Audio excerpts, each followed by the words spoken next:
Hello, everyone, and welcome to, as I like to call this, episode 0 of the GM Mode series here on the channel. The new series on the channel, basically, what this is taking WWE2K19 and making it a GM mode. Now, you might be wondering, Max, how the hell is that going to happen?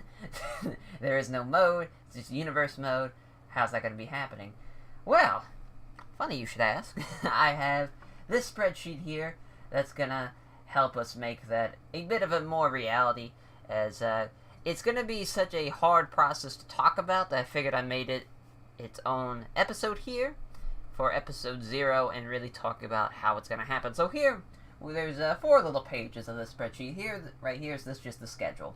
Basically what these are is the score tracker. So what it's going to be me and my buddy Canadian, aka Keegan, who is going to be where we're going to have 2 brands. One of us is going to be Raw, one of us is going to be SmackDown. And we're going to draft, depending on... I haven't really talked a whole lot about the details yet, but I wanted to record this before we started working on this spreadsheet. So, basically, it's going to be 2 brands. We're going to draft probably to 30 people, maybe even 20. Not real sure on the number yet. But we're going to draft 20 to 30 people, and we will have...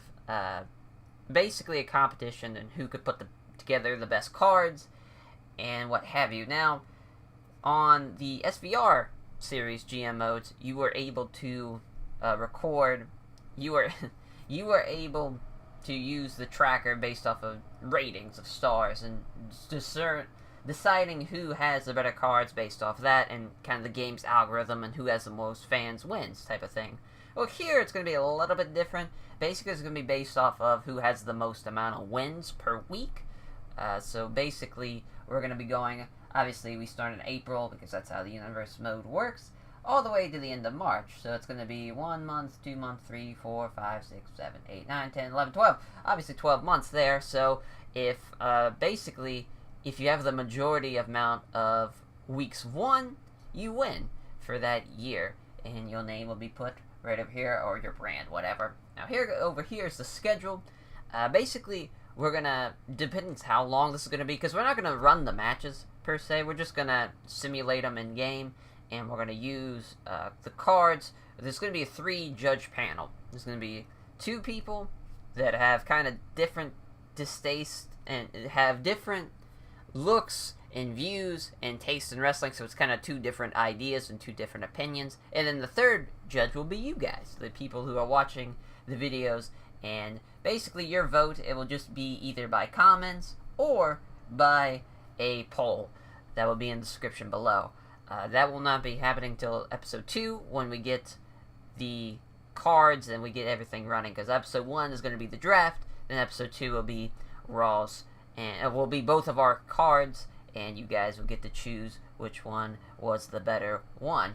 So here, basically the difference between these 2 schedules is Money in the Bank and Elimination Chamber, the brands change. So on this one, basically the difference between these 2 pay-per-views schedules is basically everybody flips the schedules. So right here, this one has Backlash on SmackDown, and this one Raw, and so on and so forth all the way down. Basically, with the same idea, though, that we both have SummerSlam, Survivor Series, Royal Rumble, and WrestleMania. We both have those cards together, so really, that's just going to be a co-show and who has the better matches on that card, and kind of some boost in to see who wins the Royal Rumble between one of our 2 brands, and so on and so forth there. So that's basically the schedule, nothing too crazy there, and it goes way up. And here's the income calendar, just to keep track of everybody's income, because yes, as segue into the next page, the cost page. This is a little algorithm here.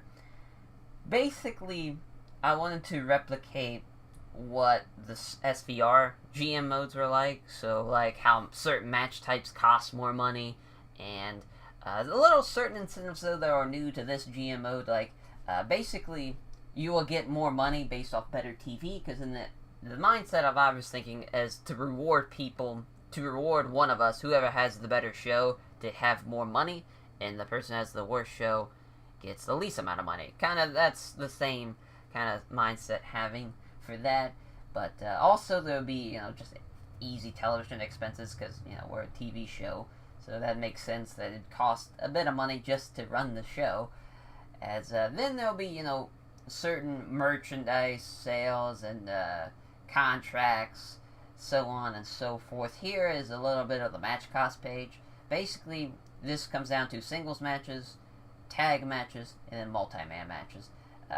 Like Fatal 4-Ways, Battle Royals, 8-man tags. Now in WWE2K19, there's a lot of new different types of match types too. There's now Tornado Triangle tag matches, Fatal 4-Way tag matches. There's a Wyatt Compound piece of shit match that will cost maybe just a little bit more than a regular backstage brawl. A lot of different stuff there. Then here's equipment too, so basically if you run like TLC matches, that's going to be $2,500. So on and so forth there. Steel cage matches, Hell in a Cell matches. Basically, the gimmick matches, it's going to cost you a lot to just run those weekly, if that's kind of the mindset of that. And down here is the promo spots, where it's basically like the SVR 2006-2007 GM modes, where you could have like little, there's those two spots on the card where you could have like either interference, pay-per-view hype, advertising, merchandise. So that's kind of the same thing with the universe mode, where you could have those little spots open on the card. It's for like the self-promotion, start a rivalry, turn face, turn heel, form a tag team, break up a tag team. But then there's also the pay-per-view hype, which is just going to be, $5,000 up for the just a $5,000 price there to advertise the pay-per-view coming up. Then there's interference, where you can send somebody to run in on a match from a different on their show. And then there's the advertising promo, which was going to be just you get $1,500 for running that. And then merchandise, which I'll just throw that into a multiplier, either be times 1, which would just be 10,000, or times 5, or anywhere between 1 and 5 pretty much. And over here is kind of the signing calculator, which we really won't need that too much. That's just in case you want to pick up a free agent later on down the line. Here's the weekly fees, and here's the contracts. Over here just pretty much tells you what their weekly fees are for their contract. Then here's their contract's base of. So this is basically, you cannot sign anybody below their base offer. So if you have a 97 to 100 overall player and you want to sign them, it's going to be at least $750,000. You can go higher if you want, because obviously over here is the contracts for basically every contract is either going to be 5 weeks, 3 months, 6 months, 9 months, or the total year. As over here, just like the SVR GM mode series, or just like the SVR GM modes in the past, where you could have those base contracts. Over here it would just be where the contracts are, and so we can keep track of who's on whose shows and what contracts are on what. And then the next page is going to be the active roster page over here. This is where all of our people are going to be.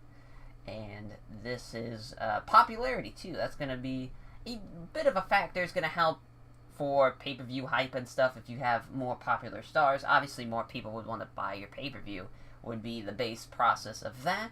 So that would help a lot for pay-per-view revenue and whatnot.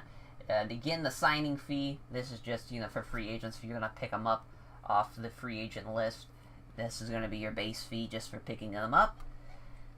And this is your champions page also. I didn't talk about that too much. This is just basically, every brand's going to have their main championship, their secondary, tag team, women's, and maybe an extra belt here or there. Really depends on how big our roster is going to be. If it's going to be 20 to 30 people, just a main, a secondary, women's, and tag team, that's pretty much good enough for me.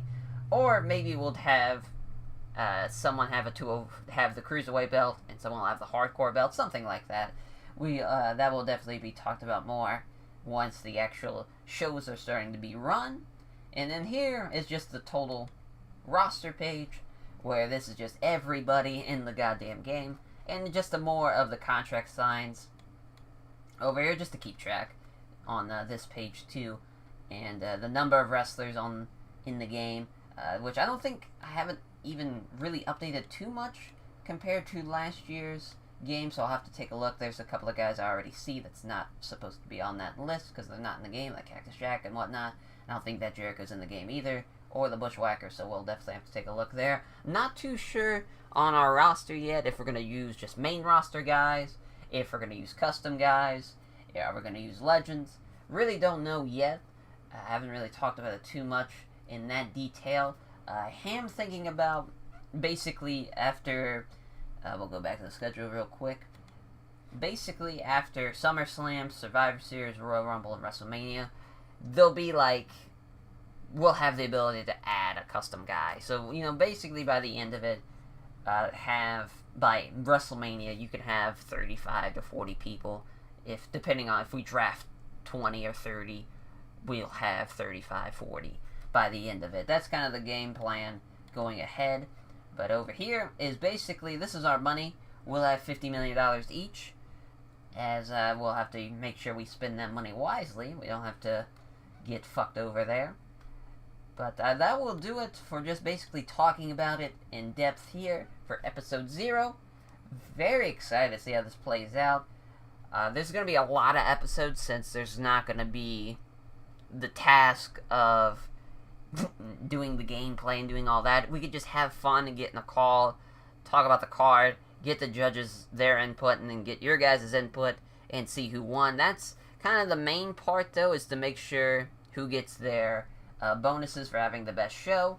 Because basically, back to the cost again, each week is going to have a different cost. So let's say you have the worst TV one week, but then the next week you have the better show. So it's kind of a wash. You'll get your $10,000 for the better TV, well, they will get their $5,000 for having the worst TV. But if you keep on having losing TVs, you will come up to the point where you end up just getting $1,000 for a TV show, while the other guy is going to get $80,000 for his TV show, while you're costing $20,000 for your TV show.